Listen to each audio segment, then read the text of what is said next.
Assalamualaikum warahmatullahi wabarakatuh. Selamat datang di Demit Horror, tempat di mana kisah gaib, teror malam, dan misteri dunia lain diungkap tanpa ampun.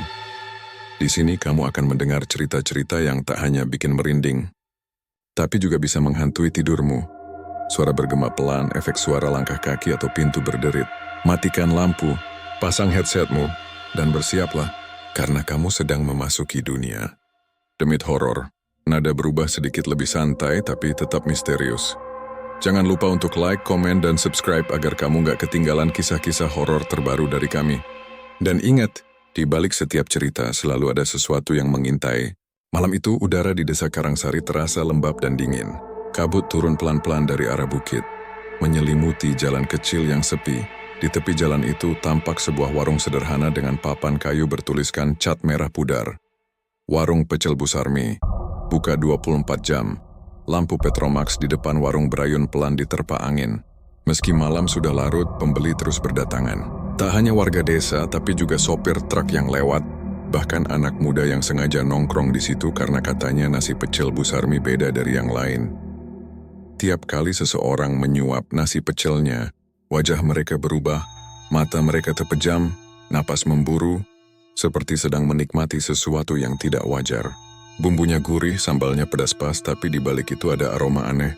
Aroma amis dan asam, seperti campuran antara darah dan ingus basi. Namun entah kenapa, siapapun yang sudah makan sekali, pasti datang lagi. Dan lagi. Dan lagi Bu Sarmi, pemilik warung itu, seorang janda berumur sekitar 50-an.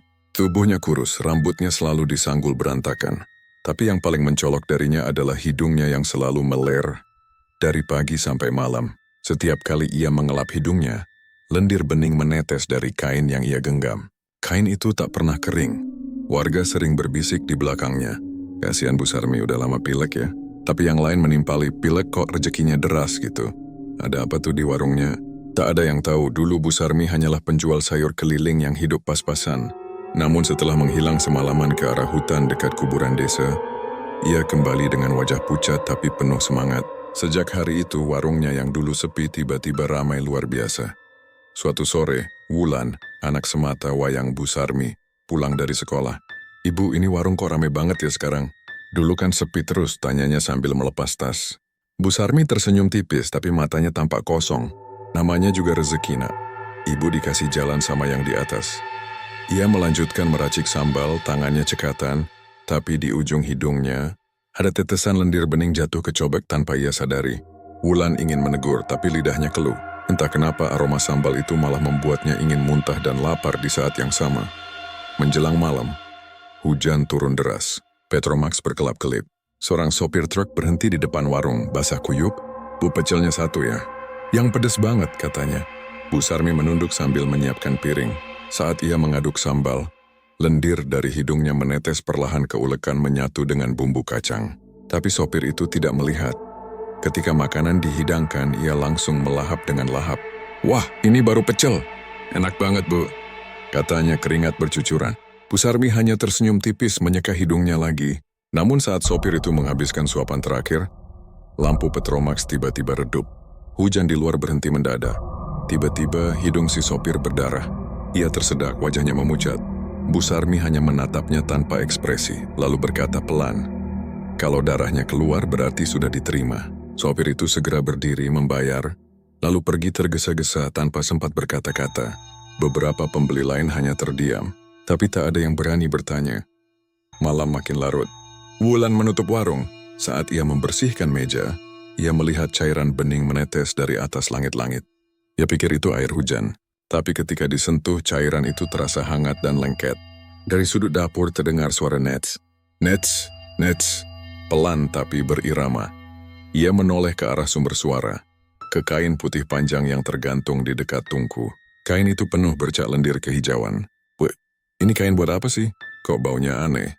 tanya Wulan. Bu Sarmi buru-buru datang, wajahnya berubah tegang. "Jangan pernah sentuh itu, Wulan.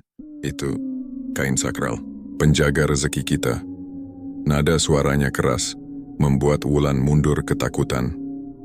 Tengah malam, saat Wulan sudah tidur, Bu Sarmi duduk di dapur sendirian. Ia membuka panci besar di atas tungku. Uap panas keluar, Dan di dalamnya bukan hanya sayur pecel, tapi air rebusan kental kehijauan yang berbau menyengat. Bu Sarmi mendekatkan wajahnya ke atas panci, membiarkan ingus dari hidungnya menetes perlahan ke dalam rebusan itu. Matanya setengah terpejam, bibirnya bergetar dan terdengar bisikan lirih dari dalam uap. Kau sudah menepati janjimu, Sarmi. Teruskan memberi makan mereka. Tubuh Bu Sarmi bergetar. Dari hidungnya menetes lagi cairan kental, tapi kali ini warnanya kehijauan, bercampur darah. Ia mengelapnya dengan kain putih itu, lalu menggantungnya kembali di tempat semula. Dari luar, angin malam meniup daun-daun pisang, membawa bau amis yang samar. Sementara di dalam warung, di antara panci-panci dan piring kotor, suara tetesan itu terus terdengar. Nate! Nides. Pagi itu kabut tebal masih menutupi desa Karangsari. Udara terasa pengap dan lembab, seolah matahari enggan menampakkan diri. Warung pecel Bu Sarmi sudah buka sejak subuh. Suara ulekan sambal terdengar dari dapur, beradu dengan desir angin yang melintas lewat celah bambu. Di depan warung, antrean sudah mengular. Para pembeli berebut tempat duduk. Anehnya, tak satu pun dari mereka mengeluh menunggu lama, seolah sabar menanti giliran mencicipi pecel Bu Sarmi, yang katanya bikin ketagihan. Bu Sarmi tampak sibuk, tapi wajahnya pucat dan matanya sayu. Hidungnya masih menetes, tak pernah berhenti. Lendir bening itu kadang ia seka dengan tangan, lalu dilap ke kain putih yang tergantung di tiang bambu dekat tungku. Kain itu kini tampak lebih lembab dan berwarna kekuningan di ujungnya. Wulan memperhatikan ibunya dari kejauhan. Ia merasa tidak nyaman. Beberapa malam terakhir ia sulit tidur karena mimpi aneh. Seperti ada bayangan hitam berdiri di pojok dapur, menatapnya sambil meneteskan cairan kehijauan dari hidung panjangnya. Siang hari, setelah pelanggan mulai berkurang, Wulan memberanikan diri bertanya, "Bu, sebenarnya kain putih itu buat apa sih? Kenapa ibu simpan terus di dapur? Dan kenapa baunya kayak lendir busuk?" Bu Sarmi menghentikan gerakan tangannya. Untuk sesaat matanya menatap tajam ke arah anaknya. Tatapan yang tak seperti biasanya. "Jangan tanya hal yang kamu belum siap dengar, Wulan," ucapnya datar. "Tapi Bu, aku cuma..." "Cukup," potong Bu Sarmi dengan suara berat. "Kalau kamu mau warung ini terus ramai, jangan pernah ganggu kain itu. Itu syarat dari yang bantu kita." Kata-kata yang bantu kita menggantung di udara, membuat bulu kuduk Wulan meremang. Sore menjelang malam, hujan turun deras. Warung sepi, hanya suara petir dan air yang menetes dari atap bambu. Wulan dengan rasa ingin tahu yang tak tertahan, berjalan perlahan ke dapur. Ia menatap kain putih yang menggantung di sana. Dari ujungnya menetes cairan bening, menimbulkan bunyi pelan di lantai tanah. Netes. Aromanya kuat, seperti campuran amis darah dan lendir basi. Dengan tangan gemetar, Wulan mendekat. Ia memegang ujung kain itu. Hangat, lengket. Dan ketika ia tarik sedikit, terdengar suara lirih seperti desahan dari dalam kain itu. "Jangan, sentuh. Itu milikku." Wulan terlonjak mundur. Jantungnya berdebar keras. Ia terjatuh ke lantai memegangi dadanya. Pandangannya berputar, tapi rasa penasaran mengalahkan rasa takut. Ia menarik lagi ujung kain itu dan menemukan sesuatu yang membuatnya hampir menjerit. Di balik kain, tersembunyi sebuah toples kaca besar. Isinya cairan kental kehijauan dengan potongan benda kecil mengapung, seperti daging busuk. Di bagian dalam toples tampak tempelan lendir bening yang terus muncul dari celah tak terlihat. Tiba-tiba, dari dalam cairan itu, muncul gelembung besar dan terdengar suara berbisik. "Lendir itu, rezeki kalian." Wulan menjatuhkan kain itu dan mundur ketakutan. Ia berlari ke kamarnya, menutup pintu, menangis tanpa suara. Malamnya Bu Sarmi masuk ke kamar Wulan. "Nak, kenapa kamu lihat kain itu?" Tanyanya dengan suara serak. Wulan hanya bisa terisak. "Ibu, itu apa?" Di dalam toples itu ada suara, "Aku lihat daging, Bu." "Aku takut." Bu Sarmi duduk di tepi ranjang, mengelus rambut anaknya. "Dengar ya Wulan, dulu hidup kita susah. Nggak ada yang mau bantu. Ibu terpaksa pergi ke hutan malam itu. Dan ada yang kasih pertolongan. Dia hanya minta satu hal." Wulan menatap ibunya. "Apa, Bu?" Bu Sarmi menunduk. Dari hidungnya menetes cairan bening ke lantai.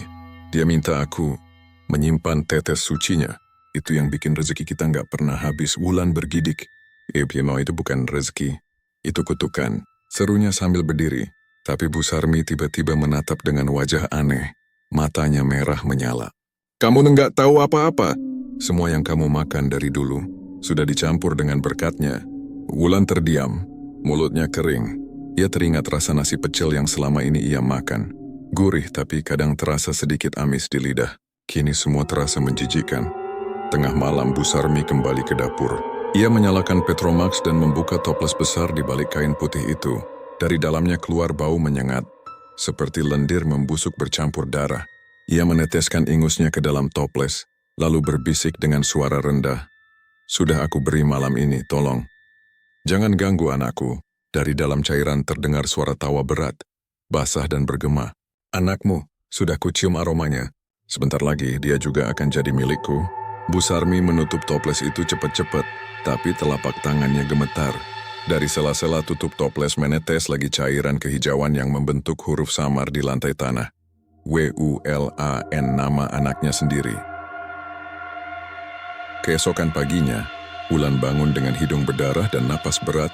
Ia meraba wajahnya dan terkejut karena ada cairan bening mengalir dari hidungnya. Ia berteriak memanggil ibunya, tapi tak ada jawaban. Warung pecel sudah buka, penuh pembeli seperti biasa. Dari dapur terdengar suara ulekan sambal dan bisikan aneh di sela-sela bunyinya. Netes, netes, netes, rezeki, rezeki. Malam itu langit tampak kelam, awan pekat menggantung di atas desa Karangsari, seolah menindih rumah-rumah kecil yang berjejer di sepanjang jalan tanah. Hujan baru saja reda, tapi bau lumpur dan sesuatu yang lebih busuk masih menggantung di udara. Seperti bau lendir basi yang menempel di dinding warung pecel Bu Sarmi. Wulan duduk sendirian di kamarnya. Tubuhnya menggigil. Dari hidungnya masih menetes cairan bening yang tak bisa ia hentikan. Ia sudah berkali-kali mengelapnya. Tapi cairan itu terus keluar, hangat dan licin. Di luar, terdengar suara piring beradu dan suara ibunya yang sedang menyiapkan dagangan untuk esok pagi. Tapi di sela-sela bunyi itu, terdengar suara aneh dari dapur. Suara seperti kain basah yang diremas dan netes, terus-menerus. Rasa takut dalam dada Wulan semakin besar. Sejak ia menyentuh kain putih itu kemarin, mimpi buruknya makin menjadi-jadi. Ia selalu melihat bayangan hitam dengan tubuh tinggi besar, berwajah manusia tapi berhidung panjang seperti belalai, dan dari hidung itu meneteskan cairan hijau pekat yang mengalir ke tanah, mengeluarkan asap tipis. Setiap kali Wulan terbangun, ia masih bisa mencium bau amisnya yang menyengat. Jam menunjukkan pukul 2 dini hari. Wulan tak bisa tidur. Ia mendengar langkah ibunya di dapur, lalu suara Petromax yang dinyalakan. Ia memutuskan mengintip diam-diam lewat celah pintu. Cahaya redup dari lampu Petromax menyoroti punggung Bu Sarmi, yang sedang membungkuk di depan toples besar yang diselimuti kain putih. Kain itu tampak berdenyut pelan seperti sedang bernapas. Wulan menahan napas, jantungnya berdetak cepat. Bu Sarmi berbisik lirih, suaranya parau seperti orang pilek berat. Sudah kuberikan malam ini. Jangan ganggu anakku. Namun dari dalam toples terdengar suara mendengus berat dan basah. Hidungnya sudah menetes. Dia milikku sekarang. Wulan menutup mulutnya agar tak menjerit. Ia menatap dengan mata membelalak ketika melihat sesuatu merayap keluar dari toples itu. Benang-benang lendir hijau, bergerak seperti cacing hidup, menempel di lantai dan melingkari kaki ibunya. Bu Sarmi tidak melawan. Ia hanya terisak pelan, kemudian mengusap hidungnya sendiri. Dari hidungnya menetes cairan kental, warnanya hijau kekuningan. Ia tampung dengan tangan, lalu meneteskan ke dalam toples itu. Setelah itu suara di dalam toples langsung berhenti, dan ruangan menjadi senyap. Keesokan paginya, warung kembali buka seperti biasa. Pembeli ramai. Bau amis yang menusuk kini menjadi lebih kuat. Tapi anehnya, justru membuat orang-orang semakin lapar. Mereka berebut duduk, seolah tak peduli rasa mual yang mulai merayap di tenggorokan mereka. Di antara keramaian itu, Wulan hanya duduk di pojok, wajahnya pucat. Hidungnya masih menetes. Ia tidak tahu kenapa, tapi setiap kali melihat panci sambal, air liurnya keluar tanpa kendali. Ia ingin makan, tapi juga jijik. Siang itu Mbah Jari, seorang dukun tua dari desa sebelah, datang ke warung. Tubuhnya bungkuk, matanya tajam, dan di tangannya ada tongkat dari kayu asem. Ia hanya membeli segelas teh, lalu duduk diam di bangku bambu sambil memperhatikan setiap sudut warung. Bu Sarmi, katanya perlahan, aku lihat wajahmu pucat. Kamu sakit? Bu Sarmi tersenyum hambar, tapi matanya gelisah. Tidak, Mbah, Cuma pilek lama belum sembuh. Mbah Jari menatap kain putih di dapur yang terlihat dari celah pintu. Pilek atau pertanda? Katanya setengah berbisik. Bu Sarmi tersentak, napasnya memburu. Jangan bicara sembarangan, Mbah. Saya cuma cari nafkah halal. Mbah Jari tak menjawab. Ia berdiri menatap ke arah Wulan yang sedang menunduk. Anakmu mulai menetes juga ya? Katanya pelan. Wulan mendongak terkejut. Cairan bening menetes dari hidungnya jatuh ke lantai. Ia buru-buru menyeka dengan tangan, tapi tangan itu bergetar hebat. Sebelum pergi, Mbah Jari berpesan, kalau malam nanti kau dengar suara netes-netes di atap, jangan lihat keluar. Karena yang menetes itu bukan air. Itu tanda penagihan. Malam pun tiba. Angin bertiup kencang. Petromax berayun-ayun di warung yang sudah tutup. Wulan berbaring tapi matanya tak bisa terpejam. Dari luar terdengar suara tetesan air di atap, tapi lama-lama berubah menjadi bunyi berat dan berlendir. Nets, netes, plok, plok. Ia menutup telinga, tapi suara itu seperti datang dari dalam kepalanya. Tiba-tiba dari arah dapur terdengar bunyi benda jatuh. Wulan bangkit melangkah perlahan ke sana. Cahaya bulan menembus celah atap bambu, membuat ruangan terlihat remang. Kain putih itu kini jatuh ke lantai. Di bawahnya toples besar terbuka, dan dari dalamnya muncul asap hijau kehijauan. Wulan menahan napas. Lalu dari dalam asap itu muncul sosok tinggi besar. Wajahnya setengah manusia, setengah binatang. Matanya merah menyala, dan dari hidungnya yang panjang menetes lendir hijau kental ke tanah. Kau, pewaris tetesnya, katanya dengan suara bergema. Wulan menjerit ketakutan. Ia mundur, tapi kakinya terpeleset karena lantai basah oleh cairan lendir. Ia jatuh, dan lendir itu menempel di tangannya. Panas berdenyut seperti hidup. Bu Sarmi berlari dari kamar, berteriak, "Jangan ganggu anakku. Ambil aku saja." Sosok itu menoleh. Hidungnya bergetar lalu mengendus-endus udara. "Kau sudah busuk, Sarmi. Waktumu hampir habis. Sekarang, gilirannya." Makhluk itu mengangkat kepalanya, dan dari lubang hidungnya meneteskan cairan hijau tepat ke wajah Wulan. Wulan menjerit keras, tubuhnya menggeliat kesakitan. Bu Sarmi memeluk anaknya sambil menangis histeris. "Sudah, aku akan terus memberi sesaji. Jangan ambil dia." Makhluk itu menghilang perlahan ke dalam asap, meninggalkan bau busuk yang menusuk hidung. Wulan pingsan, tubuhnya basah oleh lendir.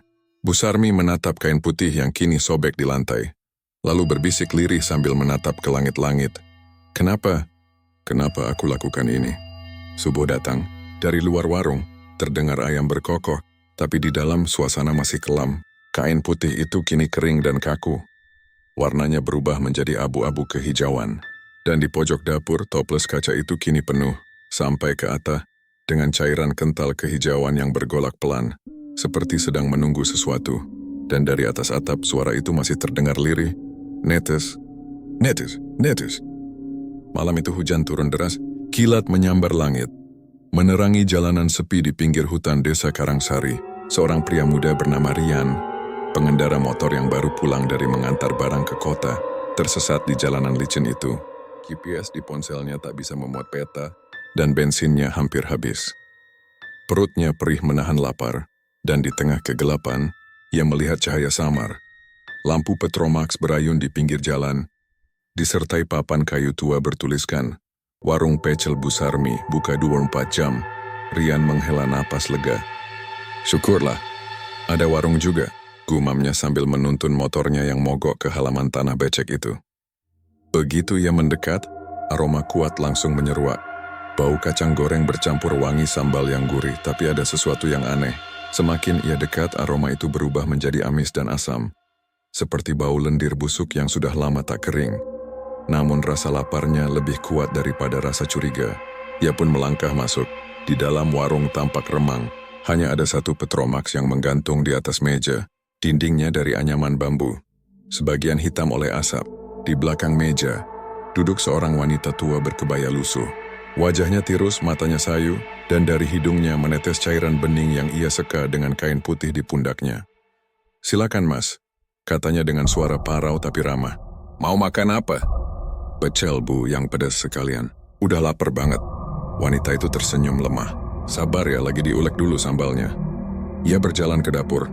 Rian menunggu sambil memperhatikan ruangan itu. Ada sesuatu yang membuatnya tak nyaman. Di pojok ruangan ada kain putih tergantung, tampak basah, dan di bawahnya ada genangan lendir kehijauan. Tapi ia mencoba mengabaikannya. Mungkin bocor, pikirnya. Beberapa menit kemudian Bu Sarmi kembali membawa sepiring nasi pecel. "Silakan Mas, masih hangat."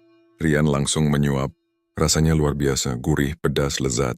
Tapi di sela-sela kenikmatan itu, ia merasa ada rasa aneh di lidahnya. Seperti ada sesuatu yang licin dan hangat ikut tertelan. Ia menatap nasinya, dan hampir muntah. Di antara sayur pecel, terlihat urat hijau kecil yang menggeliat pelan lalu berhenti. Ia menutup mulutnya, menahan mual. Tapi rasa lapar membuatnya kembali melahap. Setiap suapan justru membuat tubuhnya terasa ringan. Kepalanya melayang. Ia seperti lupa di mana berada.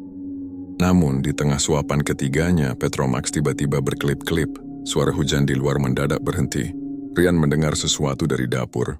Suara plok, plok, plok, seperti cairan kental yang menetes ke lantai. Ia berdiri perlahan melangkah ke arah suara itu. "Bu?" panggilnya pelan. Tak ada jawaban. Ketika sampai di ambang pintu dapur, Rian menahan napas. Di dapur itu, Bu Sarmi sedang membungkuk di depan panci besar di atas tungku. Di dalamnya, cairan kehijauan mendidih perlahan. Rian menatap lebih dekat, dan darahnya langsung membeku. Di dalam panci itu bukan sambal atau sayur, melainkan sesuatu yang menyerupai kepala manusia. Kulitnya pucat, matanya terpejam, dan dari hidungnya menetes lendir hijau kental yang mengalir ke rebusan itu. Rian mundur dengan napas memburu. Ia menahan jeritan, tapi lantai bambu di bawah kakinya berderit keras. Bu Sarmi menoleh perlahan. Wajahnya setengah tertutup rambut basah, dan dari hidungnya menetes cairan bening yang panjang. "Mas," katanya dengan suara serak. Rian terpaku, tak bisa bergerak.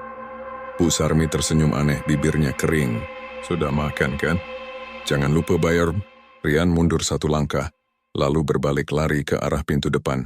Tapi begitu tangannya menyentuh gagang pintu, sesuatu yang licin dan hangat melilit pergelangan tangannya.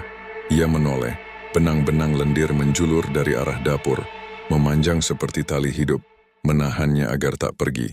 "Lepas, lepasin aku," teriaknya sambil menarik paksa.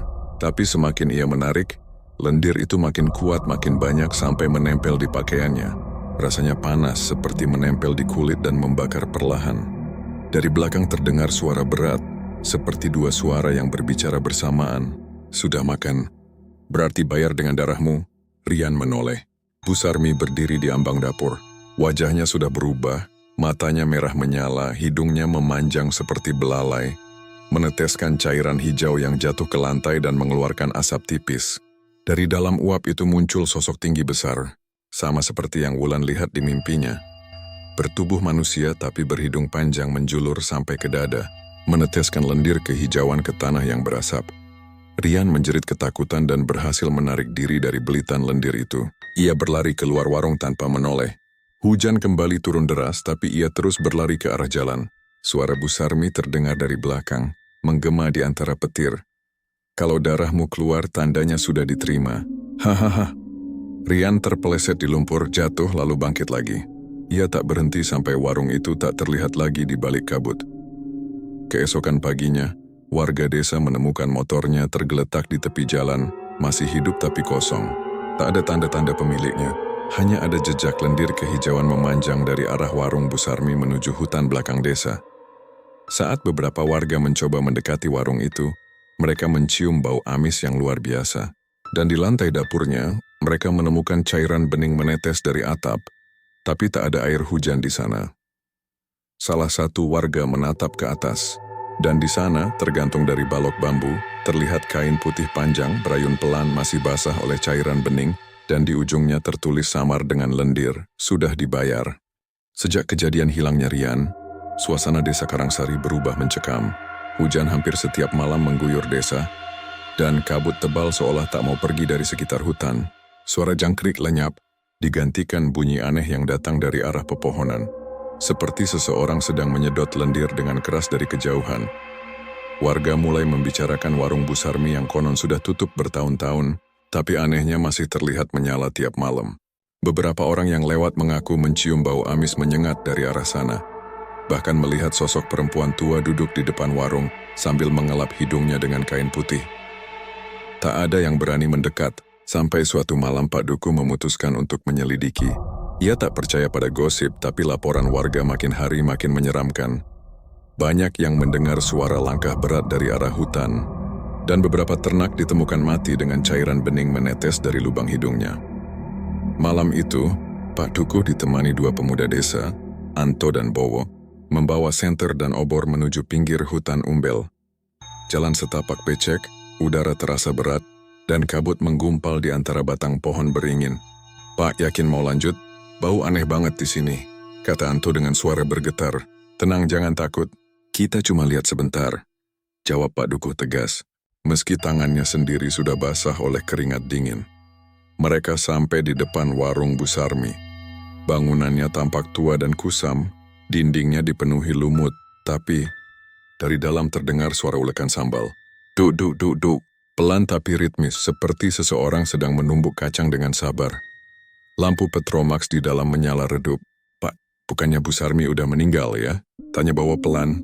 Pak Dukuh hanya menelan ludah. "Kita buktikan saja." Ia melangkah pelan menuju pintu warung, membuka sedikit celah bambu yang longgar, dan mengintip ke dalam. Dari balik celah itu, terlihat sosok wanita tua duduk di depan cobek batu. Tubuhnya kurus, rambutnya acak-acakan, dan setiap kali ia mengolek, cairan bening menetes dari hidungnya ke dalam cobek. Bercampur dengan sambal yang ia buat, ia terus berbisik pelan dengan suara bergetar.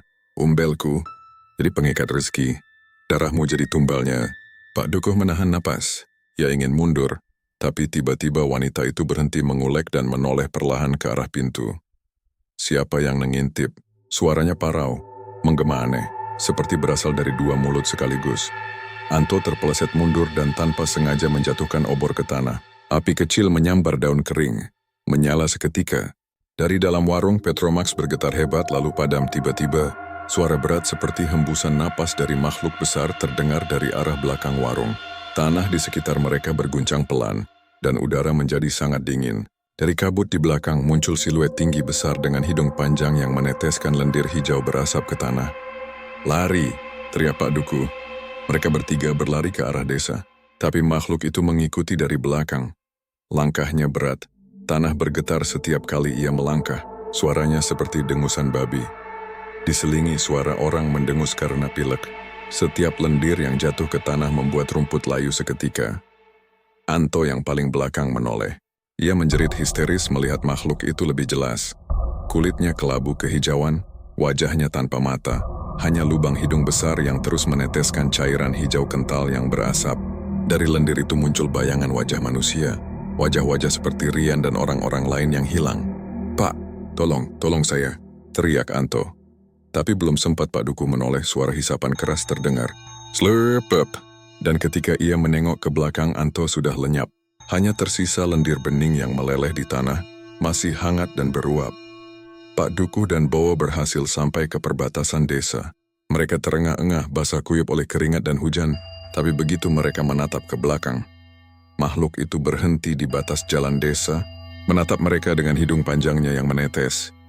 Ia mengangkat tangannya yang kurus panjang, menunjuk ke arah mereka lalu bersuara. "Umbel ini sudah menetes di darah kalian. Cepat atau lambat kalian juga akan datang padaku." Setelah itu sosoknya lenyap di balik kabut. Keesokan harinya warga menemukan Anto tak sadarkan diri di tengah jalan. Tubuhnya penuh lendir hijau dan matanya melotot kosong. Dari hidungnya menetes cairan bening seperti air terus-menerus tanpa henti. Dokter desa mencoba menolong, tapi gagal. Tubuh Anto membusuk cepat, dan cairan yang menetes dari hidungnya membuat rumput di sekitar makamnya mengering kehitaman. Sejak malam itu, setiap kali hujan turun, warga mendengar suara dari arah hutan. Sudah makan tapi belum bayar. Dan di antara suara itu kadang terdengar bunyi plok, plok, plok. Suara tetesan lendir yang jatuh ke tanah, mengalir menuju desa perlahan tapi pasti. Bu Sarmi belum pernah terlihat lagi, tapi beberapa warga bersumpah jika lewat dekat hutan umbel pada malam hujan, mereka melihat bayangan wanita tua duduk di bawah pohon beringin, dengan hidung menetes terus tanpa henti, menunggu korban berikutnya. Sejak malam ketika Anto ditemukan tak bernyawa, Desa Karangsari berubah menjadi tempat yang tak lagi sama. Hujan terus turun hampir setiap malam seolah langit tak rela berhenti menangis. Sungai di belakang desa yang dulu jernih kini keruh kehijauan, mengeluarkan bau busuk seperti lendir basi. Warga mulai sakit satu persatu. Gejalanya sama. Ingus bening menetes terus dari hidung tanpa bisa berhenti. Awalnya hanya cair seperti pilek biasa, tapi lama-kelamaan berubah kental dan berwarna kehijauan. Yang lebih mengerikan, orang yang ingusnya menetes tidak bisa berhenti tertawa di malam hari, seperti sedang berbicara dengan seseorang yang tak terlihat. Pak Duku, yang kini pucat dan tampak lebih tua dari sebelumnya, mencoba menenangkan warga. Ia memanggil Ustaz Karim, seorang ulama dari desa seberang, untuk membantu menelusuri apa yang sebenarnya terjadi. Saat malam pertama Ustaz Karim menginap di rumah Pak Duku, mereka berdua mendengar suara langkah berat di halaman belakang, disertai bunyi serup, seperti seseorang sedang mengisap lendir dari hidungnya. Pak Dukuh memberanikan diri mengintip lewat celah jendela. Di bawah cahaya Petromax, ia melihat bayangan tinggi besar berdiri di bawah pohon pisang. Dari wajahnya yang samar, terlihat hidungnya panjang menjulur sampai ke dada, dan dari ujungnya meneteskan cairan hijau yang menimbulkan asap begitu jatuh ke tanah. Wajah Pak Dukuh langsung pucat pasi. Itu dia, Ustaz. Makhluk itu. Namun Ustaz Karim hanya memejamkan mata, membaca doa, dan menaburkan garam di jendela. Jangan lihat terus, Dukuh. Itu jin pesugihan yang masih menagih tumbal. Keesokan harinya warga heboh karena Bu Marni, penjual sayur di pasar, ditemukan pingsan di depan rumahnya. Dari hidungnya menetes cairan bening, dan di tangannya ia menggenggam uang lusuh yang berbau amis. Saat sadar, Bu Marni menangis histeris. Katanya tengah malam ada perempuan tua datang ke rumahnya, menawarkan rezeki. Dia bilang kalau mau dagangan laris cukup aku cium hidungnya. Katanya cium biar rezekimu ngalir seperti lendirku. Warga bergidik ngeri mendengar pengakuannya. Sejak itu dagangan Bu Marni memang laku keras. Tapi anehnya, setiap malam ia tidur sambil menguap lebar dan meneteskan ingus sampai kasurnya basah. Beberapa hari kemudian, Bu Marni meninggal dengan posisi duduk di depan warungnya. Mata terbuka lebar, dan cairan hijau menetes dari hidung sampai ke dagunya. Wabah itu menyebar. Anak-anak kecil mulai demam dan mimpi buruk, mengatakan mereka melihat wanita berhidung panjang meneteskan air dari hidungnya ke wajah mereka. Beberapa warga bahkan mendengar suara dari sumur belakang rumahnya. Ambil airku, rezekimu di dalam lendirku. Ustaz Karim akhirnya memutuskan untuk mengadakan pengajian malam di balai desa. Semua warga dikumpulkan untuk membaca doa bersama. Tapi malam itu justru menjadi malam paling mengerikan. Saat pengajian baru dimulai, lampu balai desa tiba-tiba padam, gelap. Hanya suara hujan deras di luar dan nafas panik warga yang terdengar. Dari arah pintu belakang, muncul suara langkah pelan, indah dan berat. Plok, plok, plok, seperti sesuatu yang licin menetes dan menginjak tanah. Ustaz, ada yang datang, bisik salah satu warga. Tiba-tiba terdengar suara seretan kain basah, lalu seseorang menjerit dari pojok ruangan. Dia di sana. Di dekat tiang. Petromax dinyalakan lagi, dan semua orang membeku. Di tengah balai desa berdiri Bu Sarmi. Wajahnya pucat kehijauan, matanya kosong, dan dari hidungnya menetes cairan bening panjang, menjuntai sampai lantai. Lendir itu menetes dan mendidih di tanah, menimbulkan asap tipis berbau busuk. Ia tersenyum kaku memandang warga satu persatu. Kalian menolak rezeki dari umbel? Kalian pikir bisa kabur dari yang sudah disepakati? Ustaz Karim berdiri menghadangnya sambil membaca ayat suci keras-keras. Tapi Bu Sarmi hanya tertawa. Suaranya serak lalu berubah menjadi gema panjang seperti suara dari dalam gua. Sudah terlambat, Ustaz. Lendirku sudah masuk ke darah kalian. Begitu ia berkata begitu, beberapa warga langsung menjerit, memegangi hidungnya yang tiba-tiba mengeluarkan cairan bening banyak sekali. Mereka jatuh berguling menjerit kesakitan lalu diam dengan mata terbuka. Bu Sarmi menatap mereka satu persatu lalu menengadah ke langit-langit. Tumbal sudah cukup. Tapi yang utama, belum. Ia menatap langsung ke arah Pak Dukuh dan Ustaz Karim. Sebelum ia sempat melangkah, Ustaz Karim menaburkan garam dan menyiramkan air doa ke arah Bu Sarmi. Suara seperti air disiram ke besi panas terdengar keras, dan tubuh Bu Sarmi berasap. Ia menjerit panjang, lalu berlari ke arah pintu dan lenyap di luar, meninggalkan jejak lendir kehijauan yang membara di tanah. Namun sejak malam itu, setiap kali hujan turun, lendir bening selalu muncul di depan rumah warga. Kadang di gagang pintu, kadang di jendela, kadang bahkan menetes dari atap rumah padahal tak ada bocor. Beberapa orang percaya itu tanda pesugihan Umbel belum berakhir, dan di hutan Umbel warga sering melihat cahaya hijau redup menari di antara kabut. Diikuti suara tawa perempuan dan bisikan yang menyeramkan, "Umbelku rezekimu, ingusku nyawamu." Warga Karangsari mulai pergi satu persatu meninggalkan desa.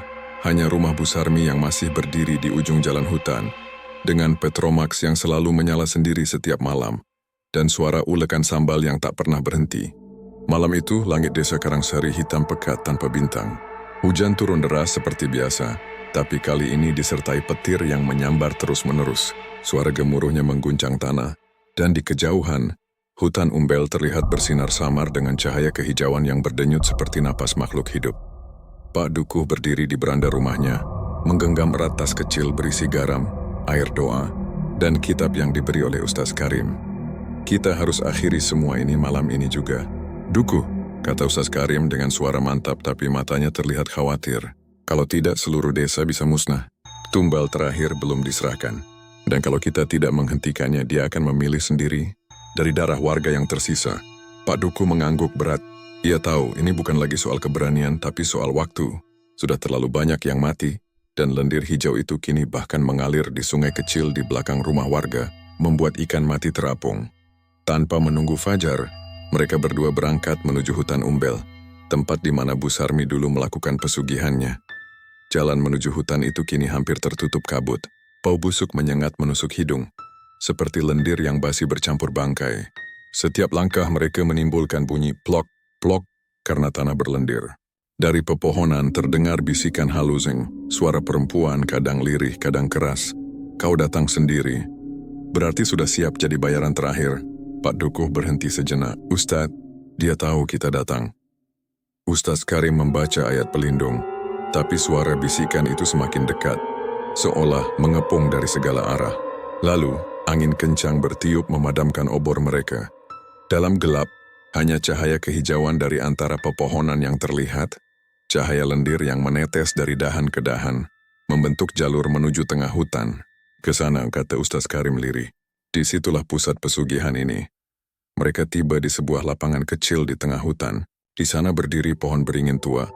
Akar-akarnya menjalar ke tanah seperti ular raksasa. Di bawah pohon itu terdapat batu datar besar, dan di atasnya terdapat mangkuk besar berisi lendir bening kehijauan. Di sekelilingnya tergeletak sesajen, kepala ayam, dupa, dan beberapa uang lusuh berlumur lendir. Tepat di depan batu itu, berdiri Bu Sarmi. Namun kali ini bukan seperti manusia biasa lagi. Tubuhnya kering, kulitnya kehijauan, dan hidungnya memanjang sampai ke perut, terus meneteskan cairan bening yang mengeluarkan asap tipis setiap kali jatuh ke tanah. Matanya merah tapi kosong, dan senyumnya lebar aneh penuh amarah. "Jadi kalian datang juga," katanya dengan suara yang seperti berasal dari dua arah. "Ustadz, Dukuh, kalian pikir bisa hentikan rezeki Umbel? Kalian malah datang sendiri untuk jadi tumbal terakhir." Ustaz Karim maju selangkah menatap tajam. "Setan pesugihan tak akan pernah menang atas doa dan keimanan. Kau sudah melanggar perjanjianmu sendiri, Sarmi. Kau tidak memberi tumbal sesuai waktu." Bu Sarmi tertawa keras, suaranya menggema ke seluruh hutan. "Tumbal itu sudah banyak, Ustadz. Tapi Umbel belum puas. Ia minta darah yang lebih tinggi nilainya. Darah pemimpin desa dan orang yang menolak pesugihan ini. Itu artinya kalian berdua." Begitu kata itu selesai, tanah di sekitar mereka bergetar hebat. Dari akar-akar beringin, keluar lendir kehijauan yang membentuk sosok besar menyerupai manusia. Makhluk itu berdiri tegak, tinggi hampir 3 meter. Kulitnya licin berkilat dan hidungnya panjang seperti belalai gajah, terus meneteskan lendir. Setiap tetesan yang jatuh menimbulkan suara seperti besi terbakar. Makhluk itu menggeram dan menatap mereka berdua dengan suara yang berat dan dalam. "Aku Umbel, yang menetes dari langit dan bumi. Kalian menolak rezekiku tapi memakanku. Sekarang bayar dengan nyawa." Ustaz Karim segera membaca ayat kursi keras-keras sambil memercikkan air doa. Cairan itu mengenai tubuh makhluk itu dan menimbulkan asap putih. Makhluk itu meraung keras hingga dedaunan di hutan berjatuhan. Namun dari belakang, Bu Sarmi bergerak cepat. Ia berlari dan mendorong Pak Dukuh ke arah batu besar. "Dukuh, Umbel hanya mau darahmu. Setelah itu aku bebas." Pak Dukuh berteriak sambil menahan tubuh Bu Sarmi. Mereka bergulat di tanah berlendir, dan setiap kali Bu Sarmi berteriak, lendir dari hidungnya memercik ke wajah Pak Dukuh, membuat kulitnya panas dan terbakar. Ustaz Karim mendekat, berusaha menarik Bu Sarmi sambil terus membaca doa. "Lepas, Sarmi. Kau sudah dijerat iblis." Tapi Bu Sarmi menatapnya dengan mata merah dan menjerit, "Aku cuma mau warungku ramai. Aku cuma mau dagangan laku. Kenapa rezeki orang kecil harus mahal bayarannya?" Dalam keputusasaan ia meraih mangkuk besar di atas batu dan menumpahkan lendir pesugihan ke dirinya sendiri.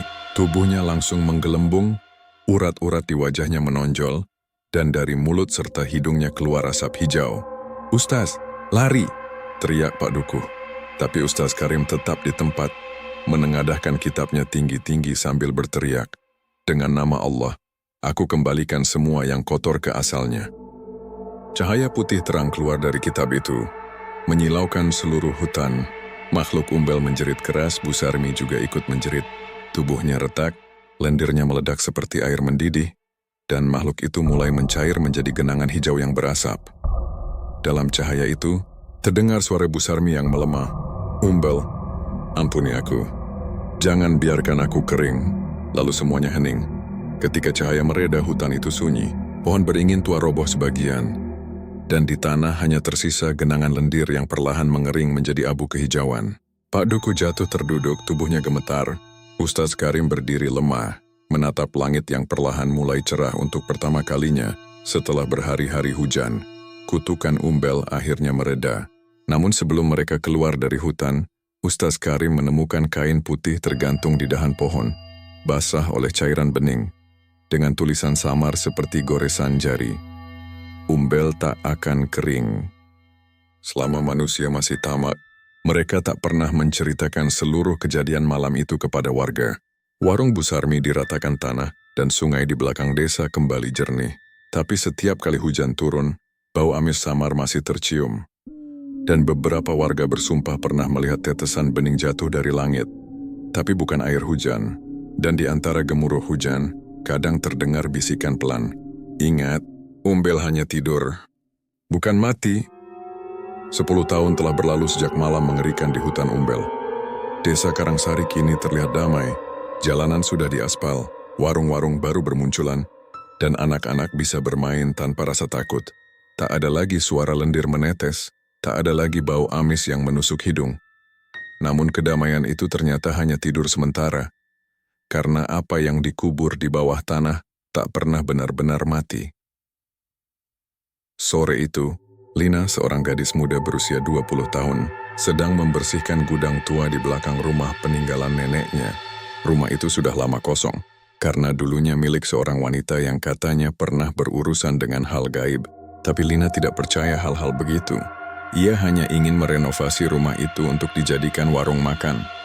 Saat sedang menyapu debu, sapunya menyentuh sesuatu yang keras di bawah lantai papan. Ia menunduk dan melihat ada kotak kayu kecil yang tertimbun setengah tanah, penuh debu dan dililit kain putih yang sudah kotor.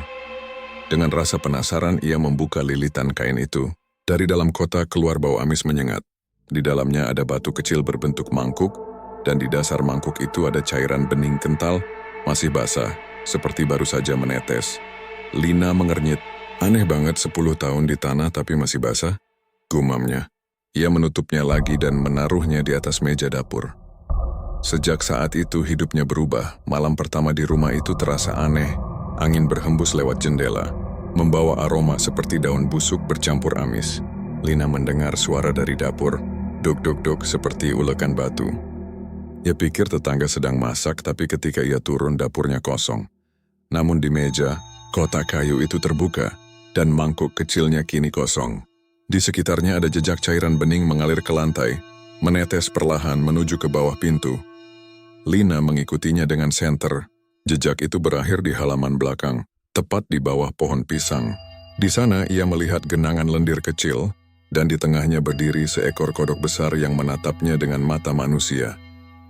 Lina teriak, tapi saat ia berkedip, kodok itu lenyap, hanya menyisakan bau amis yang menusuk. Keesokan harinya, Warung baru Lina mulai ramai. Entah kenapa semua orang bilang makanannya enak luar biasa. Rasanya unik, ngangenin, bikin ketagihan. Dalam seminggu saja dagangannya laris, uang menumpuk, dan Lina mulai mendapat pujian dari seluruh warga. Namun di balik keberhasilan itu, hal aneh terus terjadi. Setiap malam ia mendengar suara orang mengulek dari dapurnya. Meski ia sudah menutup semua peralatan, kadang ia melihat bayangan perempuan tua berhidung panjang melintas di kaca jendela. Dan yang paling mengganggu, setiap pagi lantai dapurnya selalu basah oleh cairan bening, seperti air ingus. Suatu malam, Lina tak tahan lagi. Ia menunggu di dapur sambil membawa senter dan pisau kecil. Pukul 2 dini hari suara ulekan itu kembali terdengar. Duk, duk, duk, pelan tapi teratur. "Siapa di sana?" teriaknya. Tiba-tiba suara itu berhenti. Sunyi. Ia melangkah pelan ke arah meja dan jantungnya berdegup keras. Di atas meja, mangkuk batu itu penuh lagi dengan cairan bening kehijauan. Dan di sekelilingnya ada sidik jari lendir yang tampak menetes ke lantai. Lalu dari arah sudut dapur, terdengar suara napas berat. Sereh.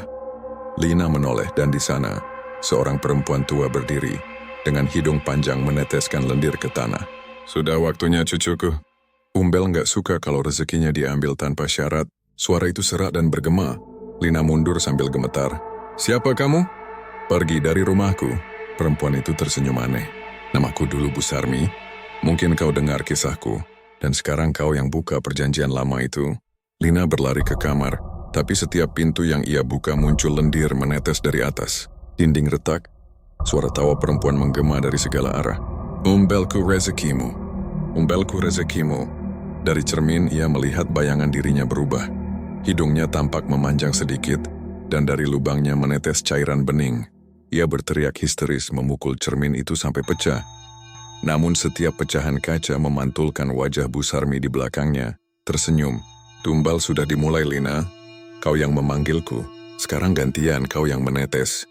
Beberapa hari kemudian warga mendapati warung Lina tertutup rapat. Bau amis keluar dari dalam. Saat pintu didobrak, semua perabotan berserakan. Lantainya basah oleh lendir kehijauan. Dan di dapur, mangkuk batu itu kembali kosong. Tapi di sekitarnya penuh bekas tangan dan sidik jari. Di dinding, tertulis dengan lendir, "Yang membuka umbel, tak bisa menutupnya lagi." Lina tak pernah ditemukan. Hanya kain putih miliknya yang tergantung di belakang rumah. Basah oleh cairan bening yang menetes tanpa henti, meski tak ada hujan sama sekali. Sejak hari itu warga kembali gelisah. Mereka mengatakan, setiap kali ada orang baru membuka usaha di Karangsari, hujan pasti turun malam itu, dan suara ulekan sambal terdengar samar dari arah rumah Lina yang sudah ditinggalkan. Dan bila seseorang lewat di dekatnya pada malam hari, mereka bersumpah mendengar bisikan lembut namun dingin, "Umbel belum kenyang, kau mau daganganmu laris juga." Angin malam berhembus aneh di desa Karangsari. Langit yang biasanya jernih menjelang subuh, malam itu berubah merah tua seperti bara. Bau amis menusuk hidung, mirip darah basi yang disiram hujan. Warga yang terbangun dari tidurnya mulai resah, terutama setelah terdengar suara ulekan batu bertalu-talu dari segala arah, meski tak ada satupun yang sedang memasak. Seorang bapak tua berlari keluar rumah, menengadah ke langit. Saat itu butiran air hujan pertama jatuh ke wajahnya. Namun bukan air. Ia menyentuhnya dan mendapati cairan kental berwarna merah gelap, hangat dan amis. "Hujan, Dara?" bisiknya ketakutan. Tak lama, jeritan mulai terdengar dari ujung desa. Semuanya berawal dari rumah Lina, yang sejak kejadian beberapa minggu lalu telah ditinggalkan. Tiba-tiba malam itu, lampu di rumah itu menyala sendiri. Pintu berderit terbuka, dan dari dalam rumah asap putih tipis keluar, berputar seperti kabut yang menetes. Di tengah halaman rumah, warga melihat sesuatu perlahan muncul. Bayangan perempuan tua berhidung panjang, dengan lendir menetes dari hidungnya, bercampur dengan darah hujan. "Umbel lapar.